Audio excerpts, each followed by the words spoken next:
They called me their soft little one, right before I destroyed them with 3 words that changed everything. But let me start from the beginning, because what happened at that dinner table in Beverly Hills wasn't just revenge. It was the moment a family realized they'd been sleeping next to a lion they thought was a lamb. The clinking of champagne glasses echoed through the marble-floored dining room of my family's estate. 23 years old, and I still felt like the invisible daughter at these monthly family dinners. My older brother Marcus had just announced his promotion to partner at Dad's law firm, and the praise was flowing like expensive wine. To Marcus, our golden boy. Dad raised his glass, his voice booming with pride that had never once been directed at me. Always knew you had it in you, son. You've got the killer instinct this family needs. I smiled politely, fork pushing around the overpriced salmon on my plate. This was how it always went. Marcus the achiever, Sarah the socialite sister with her perfect marriage, and then me, the afterthought, the disappointment wrapped in polite family tolerance. "What about you, Emma?" my mother asked, but her tone already carried that familiar resignation, as if she was checking a box on her motherly duties. "Still playing around with those little art projects of yours?" The table went quiet. 6 pairs of eyes turned to me, waiting for whatever insignificant update I'd provide to fill the awkward silence before they could return to celebrating Marcus. I could feel their collective patience wearing thin already. "Actually, I've been working on something bigger," I said quietly, setting down my fork with deliberate care. "A real estate development project." The reaction was immediate. My Uncle Richard actually snorted into his wine, barely containing his laughter. "Real estate? Oh, sweetheart, that's adorable. That's a man's game. You need thick skin for that world. And you..." He gestured vaguely at me with his glass. "Well, you've always been more of a flower than a fighter. She's our soft little one," Sarah added with that patronizing smile I'd grown to hate, reaching over to pat my hand like I was still 12 years old. "Always been too sensitive for the harsh realities of business. Remember how she used to cry when we played Monopoly?" The familiar sting of their words hit me, but this time something was different. This time, I had a nuclear bomb hidden in my back pocket, and they had no idea they were about to be obliterated. "You know what I love about Emma?" Marcus leaned back in his chair, wine making him more talkative and crueler than usual. "She's got these big, innocent dreams, but she's just not built for the real world. Remember when she tried to start that little bakery business in college? What was it? Some kind of organic, gluten-free nonsense? Lasted what, 3 weeks before she came crying to Dad for money?" Laughter rippled around the table like a wave of cruelty. Even the house staff, clearing plates in the background, seemed to exchange knowing looks. I felt my cheeks burn with the familiar shame they'd been instilling in me for decades. "That's true," I said softly, my voice steady despite the humiliation coursing through my veins like poison. "I've always been the family disappointment, haven't I?" Now, Emma," Dad said, though his tone lacked any real conviction. It was the same voice he used when telling clients their cases were hopeless. But he'd try anyway. "We don't mean it like that, sweetheart. You're just different. More delicate. There's nothing wrong with being the gentle one in a family of sharks. But there was everything wrong with how they saw me, how they'd always seen me, how they'd spent 23 years systematically destroying my confidence while pretending it was love. What they didn't know was that their soft little one had been playing the longest game of all. The conversation had moved on to Sarah's upcoming charity gala, but the undercurrent of condescension toward me continued to flow like an underground river, surfacing every few minutes in casual cruelties. "Emma, you absolutely must come to the gala," Sarah said, cutting into her chocolate mousse with surgical precision. "Though I suppose you'll need to borrow something appropriate to wear. Those little thrift store vintage dresses you love just won't cut it for this crowd. We're talking about people who actually matter in this city." More chuckles around the table. I sipped my wine slowly, feeling the familiar weight of their judgment settling on my shoulders like a heavy coat I'd been forced to wear my entire life. "Oh, remember when Emma tried to give business advice to Dad?" Marcus was really hitting his stride now, emboldened by his captive audience. She was maybe 19, fresh out of her first economics class, telling him how to run his law firm better. Dad was too much of a gentleman to laugh in her face, but God, we all wanted to. I was actually suggesting implementing pro bono work to improve community relations and expand the firm's network, I said quietly, but my voice was lost in their renewed laughter. See? Always thinking small. Uncle Richard waved his hand dismissively, wine sloshing dangerously close to the rim of his glass. No vision for real profit. No understanding of how the world actually works. That's exactly why women struggle in business. Too emotional, too focused on feelings and fairness instead of facts and figures. I felt something cold and sharp crystallize in my chest. These people, my own blood, had spent decades systematically dismantling my confidence, making me small, keeping me trapped in a box labeled harmless daughter who tries hard but never quite measures up. Dai, you know what Emma's real problem is? Sarah leaned forward conspiratorially, as if I wasn't sitting right there breathing the same air. She's never faced real consequences, never had to fight for anything meaningful. She's been sheltered and protected her whole life, living in this bubble where effort matters more than results. That's not entirely fair, Sarah, Mom interjected, though her defense felt as substantial as tissue paper.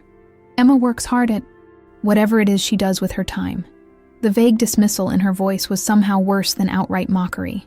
At least mockery acknowledged I existed as a person worth attacking. She's sweet, Dad added, and I recognized that particular tone, the kind of sweet reserved for children, pets, and people who were fundamentally incapable of anything important, just not cut out for the family business. Some people are meant to be followers, not leaders. There's no shame in knowing your limitations, but there was shame in having your limitations defined by people who had never bothered to discover what you were actually capable of.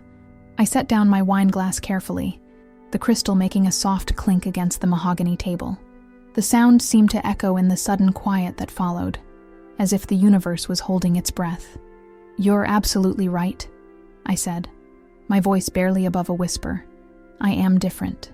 They all looked at me with that familiar mixture of pity and patronizing affection.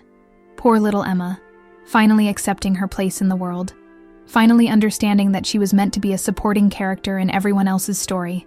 But I wasn't done talking. Not even close. "I've been thinking a lot about everything you've all said over the years," I continued, my voice gaining strength like a gathering storm.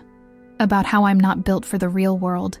How I'm too soft, too emotional, too fundamentally inadequate for anything that matters." Marcus shifted uncomfortably in his chair. Maybe something in my tone was different, or maybe the wine was wearing off, and he was starting to realize how genuinely cruel they'd all been. "Emma, we didn't mean to hurt your feelings," Sarah started, but I held up my hand with the authority that surprised even me. "No, please, let me finish." I stood up slowly, smoothing down my simple black dress, one of those thrift store vintage dresses Sarah had just mocked. "You're absolutely right that I've been sheltered, that I've never really faced consequences or fought for anything meaningful, that I've been living in a protective bubble." I walked over to the floor-to-ceiling windows, looking out at the perfectly manicured garden where I'd spent countless childhood hours hiding from family gatherings just like this one, trying to escape the constant reminder that I wasn't enough. But here's what's fascinating about being invisible. I turned back to face them, and for the first time in my life, I had their complete, undivided attention. People don't notice what you're actually doing. They don't pay attention to the quiet girl in the corner, who listens to everything but says nothing.